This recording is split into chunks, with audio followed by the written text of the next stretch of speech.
Hi everyone, welcome back to the channel. Hope you're enjoying the content lately. I'm back to trying to do a video a day. Not sure how well that go. But just as I promised, I said I'd pick up another CGS model. And you can see this is very different to the Noveski N4, which Evite Europe kindly sent over to me. This one was actually purchased myself, so no one sent me this, which is a change because I don't know, late last year, early this year, I've been sent a lot of stuff. If I'm sent stuff for free, I'll always tell you. But this one is another one of those guns that I've bought myself. So I was impressed with the CGS. I wanted to try a different model. I thought, let's go on the complete other end of the spectrum and get the smallest thing that they do. You guys, if you've been watching me for a long time, you know I love short builds. I almost bought two of these, so I was going to buy like the Daniel Defense PDW as well. Settled on just the one. And no unboxing for this. I've took a couple of photos which I'll be putting up on the screen, hopefully, if I remember in post. But nice Strike Industries box. In the box you get the gun, you get a mag, you get a speed loader as well, and the little EMG card that they give with their licensed products. So this one is the Strike Industries PDW. This is the smaller, I think they do a slightly longer model than this. Smaller than they do. First thing I'm going to do is just give this thing a wipe down, because you'll see it's absolutely coated in oil. So we're just going to wipe this thing down, otherwise I'm going to be getting it all over my hands, and nobody wants that. But oiled up from the factory quite heavily here on the outside, which isn't always a bad thing. Makes the stickers come off nice and easy as well, especially that made in China one. So this is another CYMA CGS model. It's an MWS. And when I say MWS, I mean loosely, because these are based on the CYMA CGS system, which is a little bit different to the normal Marui MWS system. But I was so impressed with the Noveski N4 that I thought, let's give it another go and get a different model. So this is the one I went with. It's a licensed Strike Industries model from them. Same system. Like I said, comes in the box with a speed loader, like the one was sent with the came with the N4. Only difference with the Strike Industries one is it came with like a CGS logo on. So I'm just going to grab that so I can show you. Same thing. And these are actually pretty high quality speed loaders, so always good to have a spare. And straight off the bat, there is a little bit of difference here, because the magazine, although internally the way it functions, I'm pretty sure is exactly the same, you'll see something looks a little bit different here. And here are the magazines. So I got 3 with the Noveski N4 sent over by Evite Europe, and you can see you got 300 blackout on the mag, and like the dummy stickers behind the mag is indeed a 300 blackout, and this one is a 5.56 mag. You could argue that this one's a bit brighter and it looks a little bit better, but it's now the odd one out, the ugly duckling, if you go that far. So they obviously do 2 different versions of this magazine. They do a 300 blackout mag, which says 300 black there, and they also do a 5.56 by 45 style magazine, but they're pretty much the exact same. They've just got different shells and different stickers. So I've got 3 300 blackout mags that came with the N4. I've got this 5.56 mag which came with this Strike Industries. When I bought this, I also ordered another spare mag, because I was going to order 2 guns, so I got 2 mags as well, and then I had 5, so I could it's enough to run the guns with. But I ordered a spare mag at the same time instead of a complete gun, which I think was a sensible thing to do. But the spare is also a 300 blackout, so it's not a problem. It's, for all intended purposes, the same thing. So let's take a quick look at this thing. This is a very short M4 gas blowback on their CGS system. You've got this oppressor front flash hider here, which is very aggressive. Really short M-lock handguard. We've got Strike Industries logos throughout, and what I like about this, it's got the Strike Industries logo on this rail, which I presume is a Strike Industries rail. Don't like this. If only they could stop doing that, because it really does take away from the good stuff. You've got Strike Radar, multi-cal, and then you've got this serial number here, which is ever so slightly etched into it, which this will have been imported into the UK by iWholesales, which is why it's got IWH, CYMA, and then the serial number and the CE marking. We've got a Strike Industries mag release, which says SI on it. We've got a Strike Industries bolt release, which I do like these. I did actually buy a real one of these to convert, or to modify to put on my MTW, and then I sold the MTW. So I like this little short selector. Just have to cock it here. It's a little bit harder to actuate than a normal one, but it's out the way and very small in comparison. I presume this is a Strike trigger, and of course a Strike Industries trigger guard. Strike Industries grip, so you can see they really are throwing the Strike Industries stuff at this. We've got a big SI logo. I do like this. It's very deep in the receiver. Strike Industries there. We've got capped off on the right hand side, so it's not ambidextrous. We've got the EMG logo you see there. We've got Strike Industries logo on the bolt as well. You got all the codes and stuff. M-lock. Are these Strike iron sights? I don't think so. But you've also got Strike on the stock, which is the Viper PDW stock. And part of the reason I think I bought this was because of this stock. I've always tried, I tried for a while to get one of these stocks for my B15 build.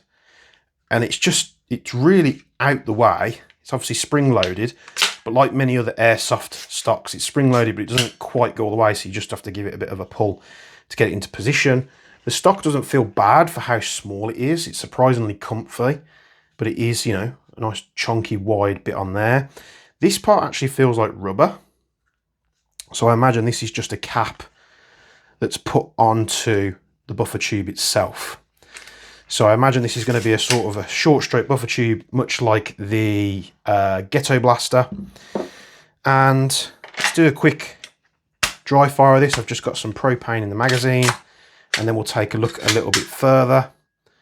You can see there, bolt hole open on empty, and just like the N4, we do have a working forward assist, which a lot of companies now, these are becoming fake, aren't they? Like I think the salvos are fake, but yeah, a nice aggressive SI charger handle. So if you like Strike Industries, you're going to love this, because they've got the Strike Industries paint roller out.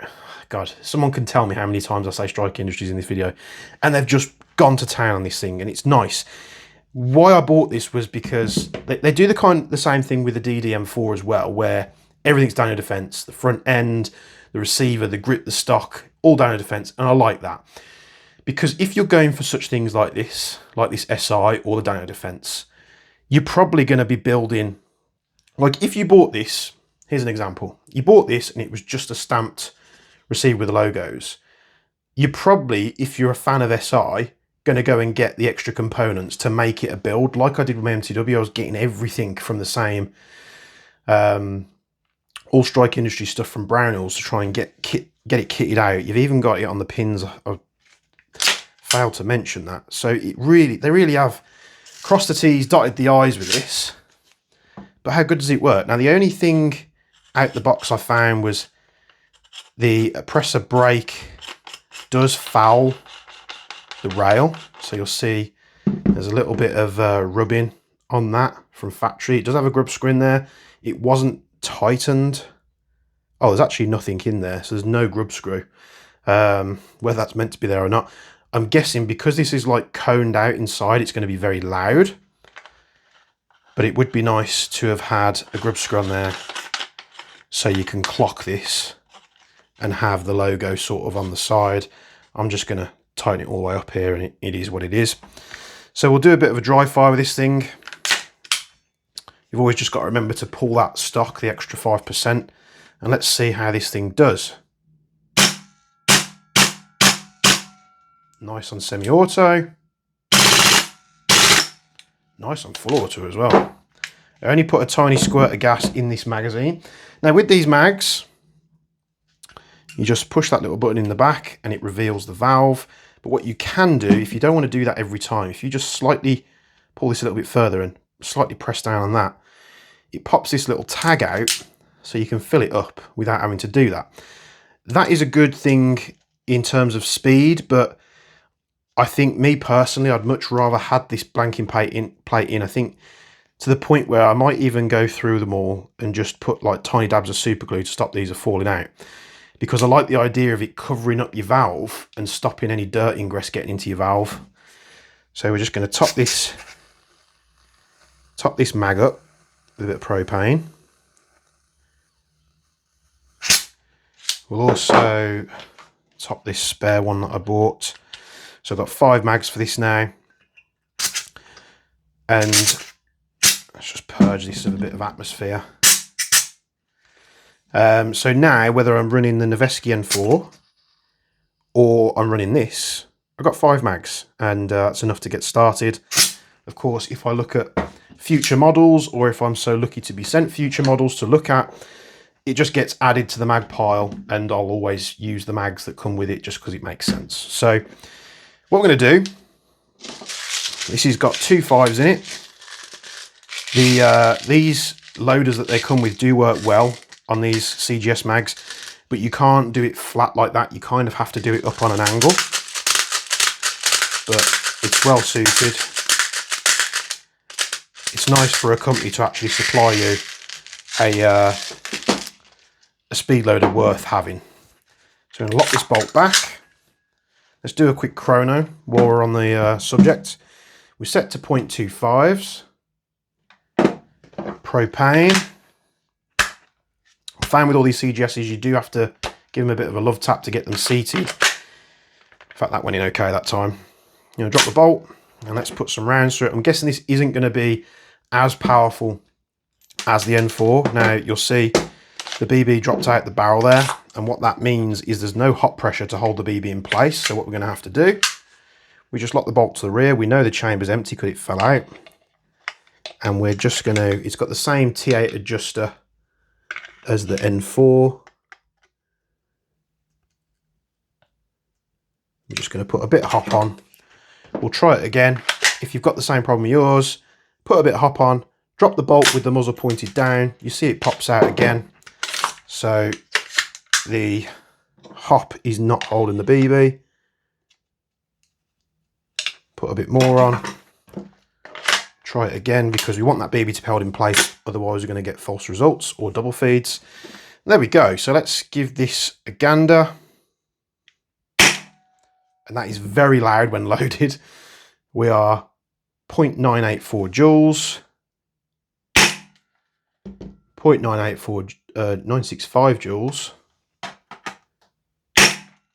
0.947. 0.947. This kicks like an absolute beast. 0.927. 0.921. 0.918. 0.907. Do another one. 0.906 and one more. 0.891. So you're more than safe to run this thing without having to modify the power or anything like that, unlike the other model. So you can, I hope you can tell how loud this thing is. Very loud, and I do like that. This is kind of the reason why I bought it,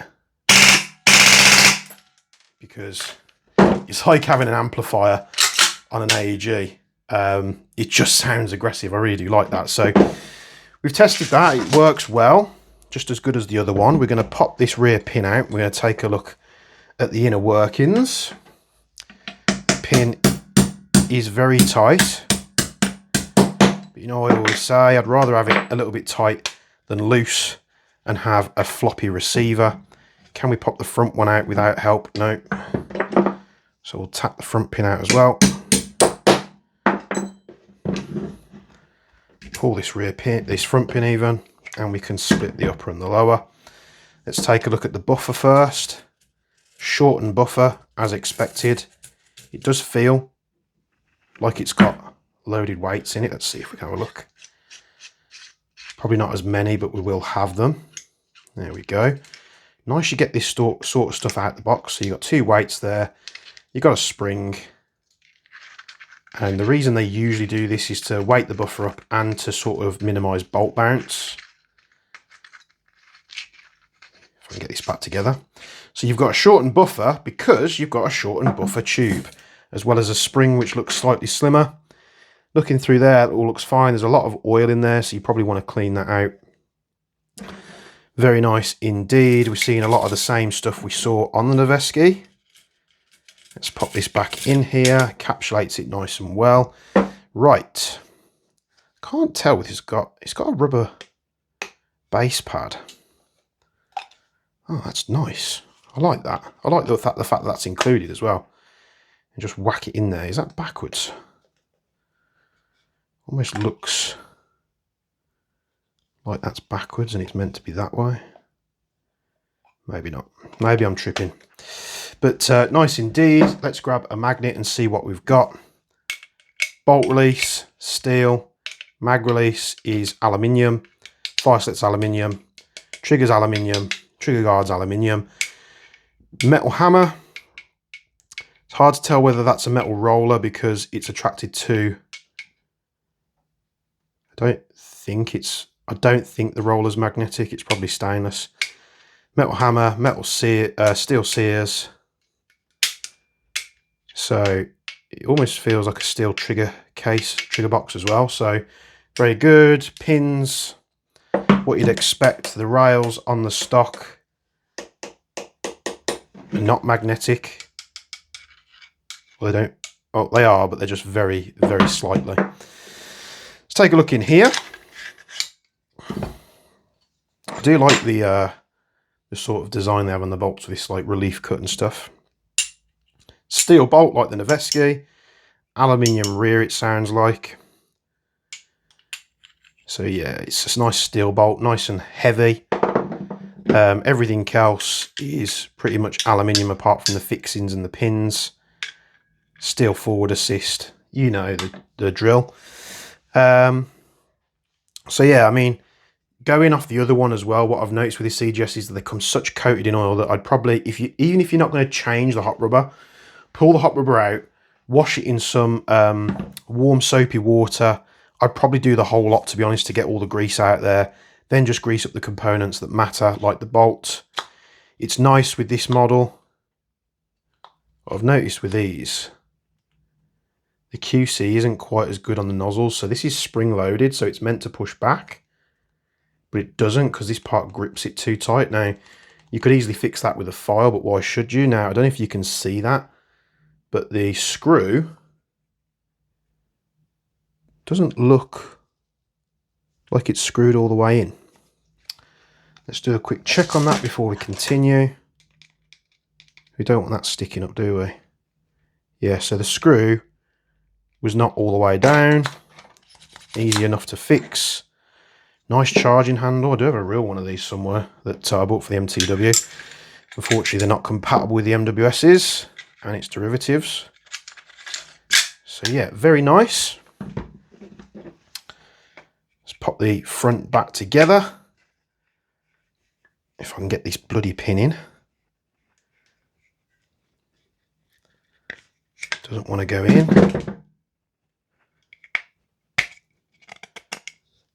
Might be just being playing a bit hard to get. No. It is lined up, I can see it. So what we're going to do, we're just going to have to give it a bit of a love tap. There we go. Put the receiver back together. They are harder to close, the receivers, and the reason for that is they put these little tabs in the cast so that when the receiver closes, it contacts these tabs and it preloads the receiver. See how it wants to kick back? And what this does is it makes the receiver a much tighter fit, meaning that you reduce your receiver wobble. It's just not going to be the quickest to get in and out of. Looks nice, doesn't it? This looks like a QD sling point, but it's kind of roughly finished. Do we have a sling we can try on that? I'm sure we do. I'm sure I saw one. There we go. Got a QD we can try on here. Doesn't want to latch. Oh, is it latched? No. So this is a real QD point. So real QD points unfortunately don't work in this, which is a shame. So we'd have to figure out a way to sling it if we wanted to. But yeah, it's nicely finished, just as nice as the N4, to be honest. See how it's not that loud? Don't know how well this comes through on camera. It's not that loud, but then you load it up and it's like the pressure behind the BB builds and this thing just amplifies it. Hear that pitch change? Man, that is crazy. Yeah, to be honest, the build on this isn't bad at all. I like the short sort of, God, I'm getting this oil all over my hands. I like the short signature of the gun. They do a lot of models, so they do the Noveski M4s, they do the Daniel Defense stuff, they do Mark 18s, the newer Daniel Defense PDWs and such like that. They do Strike Industries, they do a few models, normal M4A1s, they do the Mark 12 SPR, I think they do a mod H and a mod 1, so there are plenty of models there to try. And the reason why I think this is such a good sort of platform to get into if you're not going to go for like Maruis or the clones of Maruis. Again, this is my personal opinion. Don't get mad at me if you love your VFCs and such like that. Happy days. These do come in cheaper though. You know, you're buying. I did look at some version 3 VFCs. They didn't have many models in stock, but to buy them in trade, I think it was like £550 trade. So that's not even retail value yet. Where these are, I think, trade at least over well over £100 less. So I just think this is probably the better way to go. A lot of people say compatibility with the trigger and bolt parts. Yeah, that's a given. I'm not a huge fan of the T8 hop system, but there's potential there to change it. The trigger is just as good on this one as it is on the N4. I'm not a fan. I've gone off flat triggers, if I'm honest with you, but this one isn't bad. I think because it's got that texture on it, it just feels a little bit more comfortable than a flat trigger. But yeah, I think they've done this really well. They've not just slapped Silent Industries, sorry, not Silent, Strike Industries, I get them mixed up. They've not just slapped Strike Industries markings on the receiver and called it a day. They've put the effort in to actually build I presume, build it as it's built by Strike Industries in the US. Love the grip. Nice and comfy, to be honest with you, but it's primed for something maybe a little bit better. Just not the perfect style grip for my hands. What's this one off? I think this is off. I don't even know. I don't even know where that's come from. Yeah, I like it. I like it a lot. There would have been some extra points on this, which I'm not sure if it's there on the real one, for an ambi mag release and an ambi selector. I think that would have really finished it off. But for what you're getting here, you're getting a lot of Gucci parts that you usually have to go and buy separately. Sorry, I'm having to wipe my hands constantly because this thing is just saturated. Probably can't see it on the camera, but it keeps getting on my hands. So another cracking model. I don't know. People say, and they still tell me that these things have issues, which I'm sure that could be the case. Just haven't experienced it yet. So thanks for tuning into the video. Hopefully you've liked this Strike Industries PDW. Let me know down in the comments below if you have. Like the video if you can. Subscribe to the channel if you enjoy the content. It really does help a lot. There's more than 50% of my viewers that aren't subscribed to the channel, which is shocking. So you're tuning in, but you're not hitting that subscribe button. So if you can, really appreciate it. It really it doesn't really do much for the algorithm, if I'm honest, but it really does spur me on to let let me know that you guys are tuning in and subscribing to keep pushing with the video content. So thank you very much for that. If you want to see this in a Jaeger test, make sure, do you know what? If this video, in fact, no, I'm not going to set a like count. If you want to see the Jaeger test on this as the next video, let me know in the comments below, and the next video upload will be burning through 5 mags in this thing and seeing what the mag compatibility is like with the other magazines. But for now, join the Discord, link in the description. Thanks very much for watching, and from me and Bench, we'll be seeing you in the next video.